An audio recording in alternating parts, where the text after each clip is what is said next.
الحمدللہ رب العالمین والصلاة والسلام علی سید الانبیاء والمرسلین اما بعد فاعوذ باللہ من الشیطان الرجیم بسم اللہ الرحمن الرحیم۔ سورہ قریش کے بعد اب انشاءاللہ سورۃ الماعون کا ترجمہ اور تفسیر سماعت فرمائیں گے۔ اس سے پہلے سورۃ الماعون کا مختصر سا تعارف آپ کے سامنے پیش کرتا ہوں۔ سورہ ماعون مکی ہے اور یہ بھی کہا گیا ہے کہ یہ سورت عادی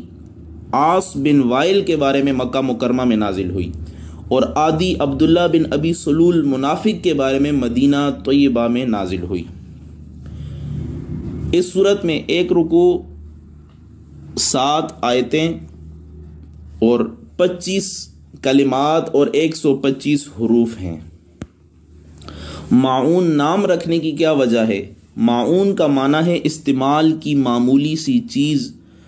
اور اس سورت کی آخری آیت میں یہ لفظ موجود ہے، اس مناسبت سے اسے سورہ ماعون کہتے ہیں۔ اس سورت کا مرکزی مضمون یہ ہے کہ اس میں کافروں اور منافقوں کی مذمت بیان کی گئی ہے، اور اس سورت میں ان لوگوں کے اخلاق و کردار کی تصویر کشی کی گئی ہے جو روز جزا پر ایمان نہیں رکھتے، اس فانی زندگی کو ہی انسانی زندگی خیال کرتے ہیں اور اسی کو زیادہ سے زیادہ آرام دہ اور معزز بنانے کی دھن میں مگن رہتے ہیں۔ خود سوچئے، جو معاشرہ در پر آنے والے خستہ حال یتیموں کو دھکے دے کر اپنے ہاں سے نکال دیتا ہے، جو غریب فاقہ کشوں پر نہ تو خود رحم کھاتا ہے اور نہ ہی دوسرے لوگوں کو ان کی اعانت، ان کی مدد کی ترغیب دیتا ہے از خود، تو اس سے انسانی ہمدردی کے جذبے کا اظہار نہیں ہوتا، لیکن اگر کوئی چاروں نہ چار اس سے بلائی صادر ہو ہی جاتی ہے تو پھر بھی ریا و نمود سے اس کو غارت کر دیتا ہے۔ وہ روزمرہ جو بھی نیکیاں کرتا ہے یا نیکی کی توفیق سے وہ اس قدر محروم ہے کہ کسی کے لیے کوئی بڑا ایثار، کوئی بڑی قربانی تو رہا، ایک طرف اس سے معمولی سی نیکی بھی سرزد نہیں ہوتی۔ وہ روزمرہ کی استعمال میں لائی جانے والی چیزیں بھی اپنے دوستوں اور پڑوسیوں کو استعمال کے لیے نہیں دیتا۔ جس شخص کا یہ کردار ہو، جس شخص کا یہ اخلاق ہو، اس سے زیادہ بدبخت کون ہو سکتا ہے؟ قرآن کریم کا ہم پہ یہ کتنا بڑا احسان ہے کہ اس نے ہمیں ذلت اور رسوائی اور اس کمینگی کے اس گڑھے سے نکلنے اور بلندیوں پر آشیاں بند ہونے کا درس دیا ہے اور عظمتوں کو چھونے کا ہمیں حوصلہ دیا ہے۔ اور سورہ قریش کی مناسبت اپنے سے ماقبل کے ساتھ کیا ہے اور سورہ ماعون کی مناسبت اپنے سے ماقبل سورت کے ساتھ کیا ہے؟ تو سورہ ماعون کی اپنے سے ماقبل سورہ قریش کے ساتھ مناسبت یہ ہے کہ سورہ قریش میں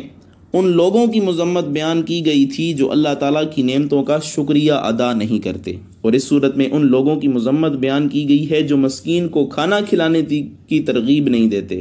اور دوسری مناسبت یہ ہے کہ سورہ قریش میں خانہ کعبہ کے رب عز و جل کی عبادت کرنے کا حکم دیا گیا ہے، اور اس صورت میں ان لوگوں کی مذمت کی گئی ہے جو سستی اور کاہلی کے ساتھ نماز ادا کرتے ہیں۔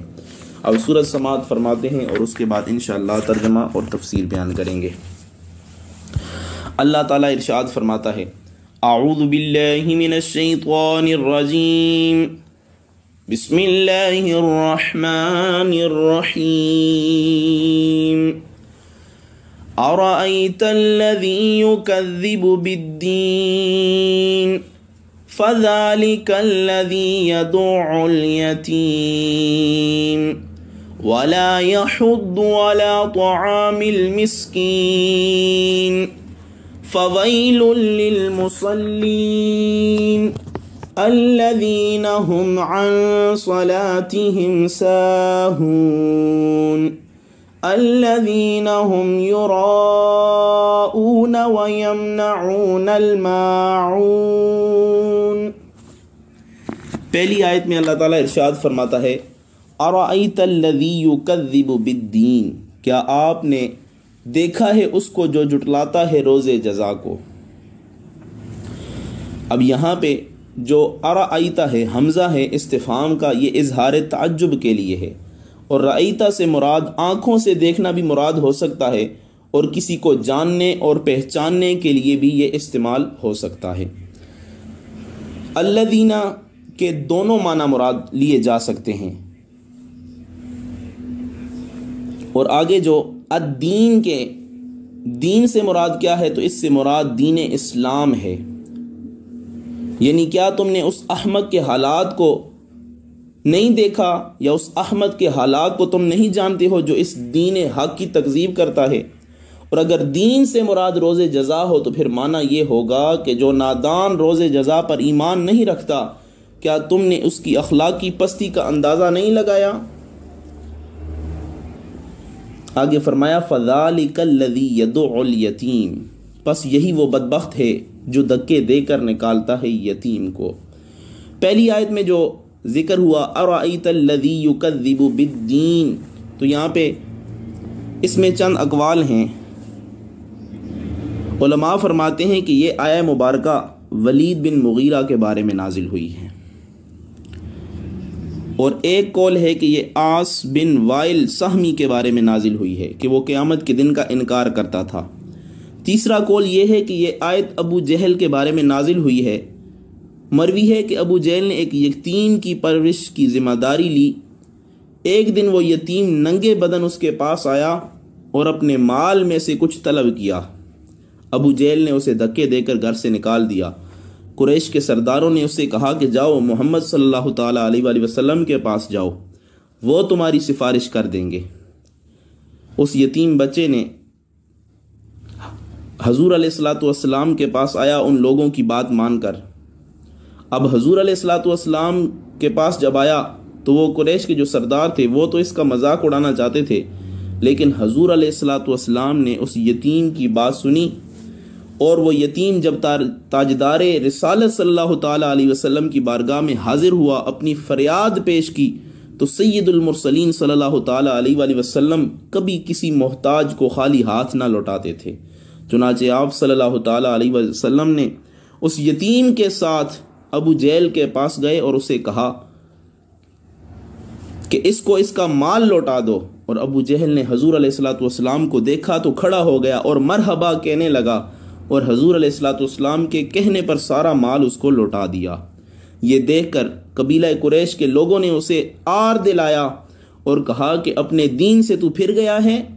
ابو جہل نے جواب دیا، خدا کی قسم میں اپنے دین سے پھرا نہیں ہوں، اصل بات یہ ہے کہ میں نے حضور علیہ السلام کے دائیں بائیں طرف ایک نیزہ دیکھا، اور مجھے یہ ڈر تھا کہ اگر میں ان کی بات نہ مانتا تو وہ نیزہ مجھے چیڑ پھاڑ کے رکھ دیتا۔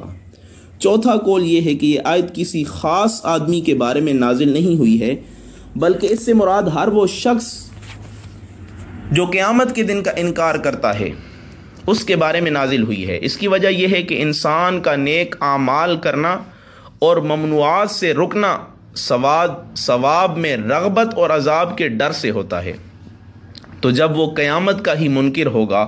تو وہ نفسانی خواہشات اور لذتوں میں سے کچھ چھوڑے گا، کچھ بھی نہیں چھوڑے گا، سارے عمل کرتا رہے گا۔ تو اس سے یہ ثابت ہوا کہ قیامت کا انکار کرنا کفر اور گناہوں کی تمام اقسام کی بنیاد ہے، مین وجہ ہے یا اصل ہے۔ اس آیت اور اس کے بعد والی جو آیات ہیں اس کا خلاصہ یہی ہے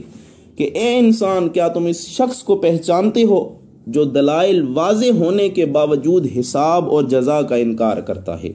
اگر نہیں پہچانتے تو سنو، یہ وہ شخص ہے جو اپنے کفر کی وجہ سے یتیم کو دھکے دے کر باہر نکالتا ہے، ڈانٹتا ہے، اس کو مارتا ہے، اس کے ساتھ ظلم کرتے ہوئے اس کا حق اور اس کا مال اسے دیتا نہیں بلکہ اپنے پاس رکھ لیتا ہے، اور انتہا درجے کے بخل اور دل کی سختی اور کمینے پن کی وجہ سے مسکین کو کھانا نہیں دیتا، اور اگر کوئی اور مسکین کو کھانا کھلاتے ہیں تو ان کو بھی ترغیب دیتا ہے کہ مسکین کو کھانا نہ دیں، کیونکہ وہ اس عمل پر ثواب ملنے کا اعتقاد نہیں رکھتا۔ اگر وہ جزا پر ایمان رکھتا، روز قیامت پر ایمان لاتا، تو وعید پر یقین رکھتے ہوئے یہ سارے نیک اعمال وہ بجا لاتا۔ آگے اللہ تعالیٰ نے فرمایا فَذَلِكَ الَّذِي يَدُعُ الْيَتِيمَ، پس یہی وہ بدبخت ہے جو دھکے دے کر یتیم کو باہر نکال دیتا ہے۔ اس آیت میں یہ بتایا جا رہا ہے صرف دین کو جھٹلانے والے شخص کا اخلاقی حال یہ ہے کہ وہ یتیم کو دھکے دے کر باہر نکالتا ہے۔ اب یتیموں کے ساتھ کفار کا سلوک اور ان کے بارے میں اسلام کی کیا تعلیمات ہیں، قرآن کریم کی اور آیات اگر دیکھی جائیں، اللہ تعالیٰ ارشاد فرماتا ہے وآتوا اليتامى أموالهم ولا تتبدلوا الخبيث بالطيب ولا تأكلوا أموالهم إلى أموالكم إنه كان حوبا كبيرا۔ اللہ فرماتا ہے اور یتیموں کو ان کے مال دے دو اور پاکیزہ مال کے بدلے گندا مال نہ لو، اور ان کے مالوں کو اپنے مالوں میں ملا کر نہ کھاؤ، بے شک یہ بڑا گناہ ہے۔ دوسری جگہ ارشاد فرمایا وَلَا تُؤْتُوا السُّفَهَاءَ أَمْوَالَكُمُ الَّتِي جَعَلَ اللَّهُ لَكُمْ قِيَامًا وَارْزُقُوهُمْ فِيهَا وَاكْسُوهُمْ وَقُولُوا لَهُمْ قَوْلًا مَعْرُوفًا۔ اس آیت میں اللہ تعالیٰ نے فرمایا اور کم عقلوں کو ان کے وہ مال نہ دو جسے اللہ تعالیٰ نے تمہارے لیے گزر بسر کا ذریعہ بنایا ہے، اور انہیں اس مال میں سے کھلا دو یا اس مال میں سے انہیں کھلاؤ اور پہناؤ، اور ان سے اچھی گفتگو کرو، اچھی باتیں کہو۔ تیسری جگہ فرمایا وَلْيَخْشَ الَّذِينَ لَوْ تَرَكُوا مِنْ خَلْفِهِمْ ذُرِّيَّةً ضِعَافًا خَافُوا عَلَيْهِمْ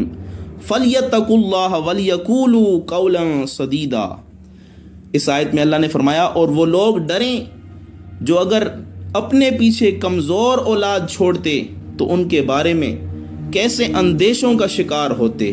تو انہیں چاہیے کہ اللہ سے ڈریں اور درست بات کہیں۔ ایک اور مقام پہ اللہ نے فرمایا ان الذین یأکلون اموال الیتامی ظلما انما یأکلون فی بطونہم نارا وسیصلون سعیرا۔ اللہ فرماتا ہے بے شک وہ لوگ جو ظلم کرتے ہوئے یتیموں کا مال کھاتے ہیں اور اپنے پیٹ میں بالکل آگ بھرتے ہیں، اور عنقریب یہ لوگ بھڑکتی ہوئی آگ میں ہوں گے، ایسی آگ جو شعلہ زن ہے، شعلے مار رہی ہے، ٹھاٹھے مار رہی ہے، اس میں یہ جائیں گے۔ چند احادیث بھی سماعت فرمائیں۔ حضرت ابو ہریرہ رضی اللہ تعالیٰ عنہ سے روایت ہے، اللہ کے پیارے نبی کریم رؤوف الرحیم صلی اللہ تعالیٰ علیہ وآلہ وسلم نے فرمایا مسلمانوں میں بہترین گھر وہ گھر ہے کہ جس میں یتیم ہو اور اس کے ساتھ اچھا سلوک کیا جائے، اور مسلمانوں میں بدترین گھر وہ گھر ہے کہ جس میں یتیم ہو اور اس کے ساتھ برا سلوک کیا جاتا ہو۔ ایک اور حدیث میں اللہ کے پیارے نبی کریم رؤوف الرحیم صلی اللہ تعالیٰ علیہ وآلہ وسلم نے فرمایا جو کسی یتیم کے سر پر اللہ تعالیٰ کی رضا کے لیے ہاتھ پھیرے تو اس کے لیے ہر اس بال کے عوض نیکیاں ہوں گی جس پر اس کا ہاتھ پھرے، اور اپنے پاس رہنے والے یتیم لڑکے یا یتیم لڑکی سی بلائی کرے تو جنت میں اور وہ اس طرح ہوں گے۔ حضور علیہ الصلوۃ والسلام نے اپنی 2 انگلیاں ملا کر فرمایا کہ اس طرح ہوں گے، شہادت اور اس کے ساتھ والی انگلی ملا کر فرمایا کہ یتیم کی کفالت کرنے والا اور میں اس طرح ہوں گے قیامت کے روز۔ اب کفار کے طرز عمل اور اسلام کی تعلیمات کو سامنے رکھتے ہوئے ہر شخص بخوبی سمجھ سکتا ہے کہ بچوں کے حقوق کی حفاظت کے لیے جو اقدامات دین اسلام نے کیے ہیں اور جو احکام دین اسلام نے دیے ہیں ان کی مثال کسی اور دین میں مل ہی نہیں سکتی۔ آگے اللہ تعالیٰ نے ارشاد فرمایا وَلَا يَحُضُّ عَلَىٰ طَعَامِ الْمِسْكِينِ، اور نہ ہی برانگیختہ کرتا ہے دوسروں کو کہ غریب کو کھانا کھلائیں، یعنی دین کو جھٹلانے والے کا حال یہ ہے کہ وہ اپنے گھر والوں اور دیگر مالداروں کو اس بات کی ترغیب نہیں دیتا کہ وہ مسکین کو کھانا کھلا دیں، وہ مسکین کو کچھ عطا کر دیں۔ مسکین کے ساتھ کفار کا طرز عمل اور دین اسلام کی تعلیمات ملاحظہ فرمائیں۔ اللہ تعالیٰ نے فرمایا فَآتِ ذَا الْقُرْبَى حَقَّهُ وَالْمِسْكِينَ وَابْنَ السَّبِيلِ ذَلِكَ خَيْرٌ لِلَّذِينَ يُرِيدُونَ وَجْهَ اللَّهِ وَأُولَئِكَ هُمُ الْمُفْلِحُونَ۔ اللہ فرماتا ہے تو رشتہ دار کو اس کا حق دے اور مسکین اور مسافر کو بھی، یہ ان لوگوں کے لیے بہتر ہے جو اللہ کی رضا چاہتے ہیں، اور وہی لوگ کامیاب ہونے والے ہیں۔ ایک اور مقام پہ اللہ تعالیٰ نے ارشاد فرمایا وَيُطْعِمُونَ الطَّعَامَ عَلَى حُبِّهِ مِسْكِينًا وَيَتِيمًا وَأَسِيرًا إِنَّمَا نُطْعِمُكُمْ لِوَجْهِ اللَّهِ لَا نُرِيدُ مِنْكُمْ جَزَاءً وَلَا شُكُورًا۔ اللہ نے فرمایا اور وہ اللہ کی محبت میں مسکین اور یتیم اور قیدی کو کھانا کھلاتے ہیں، ہم تمہیں خاص اللہ کی رضا کے لیے کھانا کھلاتے ہیں، ہم تم سے نہ کوئی بدلہ چاہتے ہیں اور نہ ہی کوئی شکریہ۔ ایک حدیث بھی سماعت فرما لیں، حضرت انس بن مالک رضی اللہ تعالیٰ عنہ سے روایت ہے، اللہ کے پیارے محبوب صلی اللہ تعالیٰ علیہ وآلہ وسلم نے ارشاد فرمایا، مسکین لوگ جنت میں مالداروں سے 40 برس یعنی 40 سال پہلے جائیں گے۔ اور آپ نے فرمایا، اے عائشہ، مسکین کو خالی نہ پھیرو، اگرچہ کھجور کی کاش ہی اسے دے دو۔ اے عائشہ، مسکینوں سے محبت کرو، انہیں قریب رکھو، تاکہ اللہ تعالیٰ بھی قیامت میں تمہیں اپنا قرب عطا فرمائے، تمہیں اپنے قریب رکھے۔ تو ہمیں بھی چاہیے ان آیات اور اس حدیث سے عبرت حاصل کرتے ہوئے ہم بھی یتیموں کے ساتھ اچھا سلوک کریں، ان کو کھانا کھلائیں، ان کی جو ضروریات ہیں وہ چیزیں انہیں فراہم کریں۔ آگے اللہ تعالیٰ فرماتا ہے، فویل للمصلین الذین هم عن صلاتهم ساہون الذین هم یراؤون۔ آگے اللہ تعالیٰ ارشاد فرماتا ہے، یہ آیت اور اس کے بعد والی آیت، فویل للمصلین، پس خرابی ہے ایسے نمازیوں کے لیے، نماز تو پڑھتے ہیں لیکن ان کا حال یہ ہے، الذین هم عن صلاتهم ساہون، جو اپنی نماز کی ادائیگی سے غافل ہیں، الذین هم یراؤون، وہ جو ریاکاری کرتے ہیں، نماز تو پڑھتے ہیں لیکن دکھاوے کی پڑھتے ہیں۔ اب ان آیات میں بتایا جا رہا ہے کہ ان نمازیوں کے لیے خرابی ہے جو اپنی نماز سے غافل ہیں، اور اس سے مراد وہ منافقین ہیں۔ جب وہ لوگ تنہا ہوتے ہیں تو نماز نہیں پڑھتے، کیونکہ وہ اس کے فرض ہونے کا اعتقاد ہی نہیں رکھتے، اور جب وہ لوگوں کے سامنے ہوتے ہیں تو بڑے نمازی پرہیزی بنتے ہیں، اپنے آپ کو نمازی ظاہر کرتے ہیں اور دکھانے کے لیے اٹھک بیٹھک کرتے رہتے ہیں۔ حقیقت میں یہ لوگ نماز نہیں پڑھ رہے ہوتے، یہ نماز سے غافل ہیں۔ اب نماز سے غفلت برتنے والوں کا انجام بھی قرآن کریم سے سماعت فرما لیں۔ اللہ تعالیٰ فرماتا ہے، فَخَلَفَ مِن بَعْدِهِمْ خَلْفٌ أَضَاعُوا الصَّلَاةَ وَاتَّبَعُوا الشَّهَوَاتِ فَسَوْفَ يَلْقَوْنَ غَيًّا۔ اللہ تعالیٰ فرماتا ہے، تو ان کے بعد وہ نالائق لوگ ان کی جگہ آئیں گے جنہوں نے نمازوں کو ضائع کیا ہے اور اپنی خواہشوں کی پیروی کی، تو عنقریب وہ جہنم کی خوفناک وادی غی سے جا ملیں گے۔ یاد رہے، نماز سے غفلت کرنا یعنی نماز وقت پہ نہ پڑھنا، یہ سستی ہے، یہی غفلت ہے، اور ایسے انسان غافل ہیں، اور خاص طور پر منافقوں کا یہ وصف ہے۔ اور نماز میں غفلت کرنا یعنی نماز کے دوران دیگر کاموں کے بارے میں سوچ و بچار کرنے لگ جانا، یہ شیطان کے وسوسوں کو قبول کر لینا وغیرہ، یہ جتنی چیزیں ہیں اس سے بچنے کی کوشش کرنی چاہیے۔ اگرچہ اس کی شناعت یعنی برائی کم ہے، کہ اگر آدمی کو نماز میں وسوسے آتے ہیں تو اس کی برائی کم ہے، کیونکہ وسوسے آدمی خود نہیں لاتا بلکہ یہ از خود آ جاتے ہیں، تو ان کو دور کرنے کی کوشش کرنی چاہیے۔ اور یہ بھی یاد رکھیں، وسوسے اس کو آتے ہیں کہ جس کے دل میں ایمان کی دولت ہو، کیونکہ چور اسی گھر میں آتا ہے جس میں کوئی دولت ہو، تو جس کے پاس ایمان کی دولت ہے شیطان وہیں آ کے وسوسہ ڈالتا ہے۔ اور یہاں پہ اس آیت میں الذین هم عن صلاتهم ساہون، جو اپنی نماز سے غافل ہیں، نماز سے غفلت کی چند صورتیں ہیں، جیسے پابندی سے نہ پڑھنا، صحیح وقت پر نہ پڑھنا، فرائض و واجبات کو صحیح طریقے سے ادا نہ کرنا، شرعی عذر کے بغیر با جماعت نہ پڑھنا،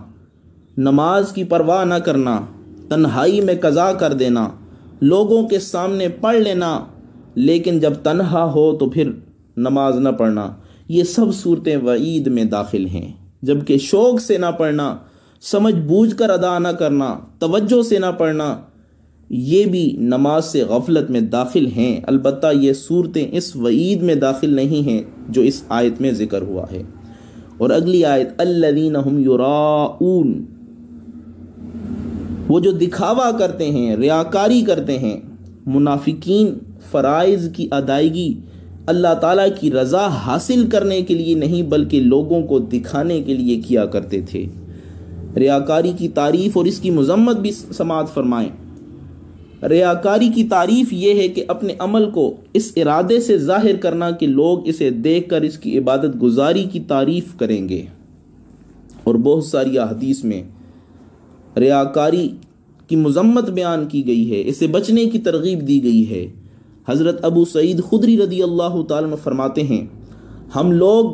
مسیح دجال کا ذکر کر رہے تھے کہ رسول اکرم صلی اللہ تعالیٰ علیہ وآلہ وسلم تشریف لائے اور ارشاد فرمایا، میں تمہیں ایسی چیز کی خبر نہ دوں جس کا مسیح دجال سے بھی زیادہ میرے نزدیک تم پر خوف ہے۔ ہم نے عرض کیا، ہاں کیوں نہیں یا رسول اللہ صلی اللہ تعالیٰ علیہ وآلہ وسلم، ہمیں بتائیں۔ حضور علیہ الصلوۃ والسلام نے فرمایا، وہ شرک خفی ہے۔ آدمی نماز پڑھنے کھڑا ہوتا ہے تو اس وجہ سے طویل کر دیتا ہے، قیام اور اس کے رکوع و سجود لمبے کر دیتا ہے کہ دوسرا شخص اسے نماز پڑھتا ہوا دیکھ رہا ہے۔ اور حضرت ابو سعید بن ابو فضالہ رضی اللہ تعالیٰ عنہ سے روایت ہے، اللہ کے پیارے حبیب صلی اللہ تعالیٰ علیہ وآلہ وسلم نے فرمایا، جب اللہ تعالیٰ تمام اولین و آخرین کو اس دن میں جمع فرمائے گا جس میں کوئی شک نہیں ہے، تو منادی یہ ندا کرے گا، جس نے کوئی کام اللہ کے لیے کیا ہے اور اس میں کسی کو شریک کر لیا، وہ اپنے عمل کا ثواب اسی شریک سے طلب کرے، کیونکہ اللہ تعالیٰ شرک سے بالکل بے نیاز ہے۔ یاد رہے، اپنی نیت کو درست رکھتے ہوئے فرض عبادت یا فرض عبادات کے بجائے، اور دوسری یاد رہے اپنی نیت کو درست رکھتے ہوئے فرض عبادات کی بجا آوری اعلانیہ کرنی چاہیے، تاکہ لوگ فرض عبادات چھوڑنے کی اس پر تہمت نہ لگائیں، اور نفلی عبادات پوشیدہ کریں، چھپ کر کرنی چاہیے، کیونکہ اس میں تہمت لگنے کا اندیشہ نہیں ہوتا۔ آگے اللہ تعالیٰ نے ارشاد فرمایا، وَيَمْنَعُونَ الْمَاعُونَ، اور وہ برتنے کی معمولی چیزیں بھی نہیں دیتے، مانگنے بھی نہیں دیتے۔ روز مرہ کی چیزیں جو استعمال کے لیے بندے کو ضرورت پڑتی ہیں، اگر ان سے مانگی جائیں تو وہ چیزیں بھی وہ لوگوں کو نہیں دیتے۔ اور معاون کے اور بھی بہت سارے معنی بتائے گئے ہیں۔ حضرت سیدنا علی، حضرت عبداللہ بن عباس، محمد بن حنیفہ کے بارے میں معاون سے مراد زکوٰۃ ہے، لیکن علماء تفسیر کی کثیر جماعت نے اس کا معنی روزمرہ استعمال کی چیزیں بتایا ہے، جو ہر پڑوسی بوقت ضرورت اپنے پڑوسی سے عاریتاً لے لیتا ہے، اپنی ضرورت پوری کر کے مالک کو واپس کر دیتا ہے، جیسے ہنڈیا وغیرہ یا ڈول وغیرہ یا کلہاڑا وغیرہ یا کوئی برتن وغیرہ۔ منکرین قیامت کی اخلاقی پستی، منافقین کی عبادت سے کلیتاً بے اعتنائی، اس پر ریاکاری اور اپنے ہمسایوں اور عزیز دوستوں بلکہ قریبی رشتہ داروں سے عام ضرورت کی چیزوں کو روکنے کی کبھی عادت کا بھی ذکر کر دیا گیا ہے کہ مسلمانوں کو اس سے اجتناب کی تلقین کی جا رہی ہے۔ بتایا یہ جا رہا ہے کہ یہ خصلتیں ان لوگوں کی ہیں جو دین کو نہیں مانتے، جن کے دلوں میں نفاق کی غلاظت ہے۔ تم تو قیامت پر ایمان رکھتے ہو، اللہ تعالیٰ کی توحید پر ایمان رکھتے ہو، اس کے رسول مکرم کی صداقت اور قرآن کریم کے احکام پر عمل کرتے ہو، اس کے کلام الہی ہونے پر یقین رکھتے ہو۔ تمہیں تو اپنے دامن کو ان علائشوں سے ہرگز آلودہ نہ ہونے دینا چاہیے، تمہیں تو ان بری عادتوں سے دور رہنا چاہیے، ورنہ تم بھی ان لوگوں میں ہو جاؤ گے جو منافقین ہیں۔ اگر تم نے یہ حرکتیں کیں تو پھر منافقین اور تم میں کیا امتیاز باقی رہ جائے گا۔ اللہ سے دعا ہے اللہ تعالی ہم سب کو نفاق سے بچنے کی توفیق عطا فرمائے، اور منافقین کے جو اعمال ہیں اس طرح اعمال سے بھی ہمیں بچنے کی توفیق عطا فرمائے، وقت پر نماز پڑھنے کی توفیق عطا فرمائے، پڑوسیوں کے حقوق ادا کرنے کی توفیق عطا فرمائے۔ لا الہ الا انت سبحانک انی کنت من الظالمین، فاطر السماوات والارض، انت ولی فی الدنیا والآخرہ، توفنی مسلما والحقنی بالصالحین، یا رب صل وسلم علی من خلقہ عظیم واسوتہ حسنۃ وشمائلہ سنیئۃ وعلی آلہ واصحابہ ومحبہ الی یوم الدین۔